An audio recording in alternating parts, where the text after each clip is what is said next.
the efforts that we need around the city. Can you tell us what the chain of command is now? What does that mean? Well, is it Cam Bondi speaking to the mayor, speaking to you, or how does this work? So the executive order is clear. The president has requested MPD services, and our home rule charter outlines the process. The president designated Attorney General Bondi as his proxy to request services through me. But does the Attorney General have the authority to implement changes at MPD or just request changes? The executive order is pretty clear, and so is the law. The president has the authority, by virtue of the statute, to request services. Our organizational chart, how we do business, how we fund the police, how we make changes, none of that has changed. So you retain hiring, firing? Yes. Muriel Bowser, you've had some time to think about it since yesterday. How do you sum up how this has played out, where you didn't know about this before it was announced? What I'm focused on is the federal surge and how to make the most of the additional officer support that we have.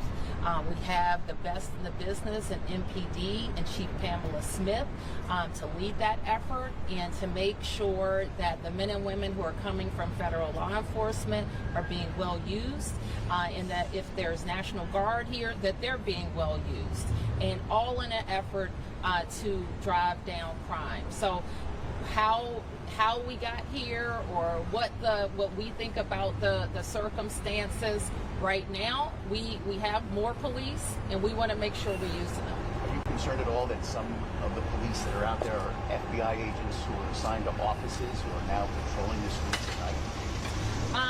I'm going to rely on the police chief to work with her counterparts to make sure people are being deployed in a useful way. Can you explain what the nature of the relationship between the chief and the mayor is going to be during the 3-day period? It's going to be, she's going to work hand in hand with the people that the president has designated. Just a couple months. Chief, we hear in some other jurisdictions the National Guard are made up primarily of police and law enforcement. Do we know the makeup of the DC I wouldn't National be Guard? able to say that offhand. I think they come from all backgrounds. Are there a lot of law enforcement who are actually? There are a number of Metropolitan Police Department and officers from other law enforcement outfits, firefighters, and others who make up our DC National Guard, because that's who makes up our city. And does the National Guard have the power to make arrests on a day-to-day basis? How does that work? No, the National Guard is not law enforcement, and so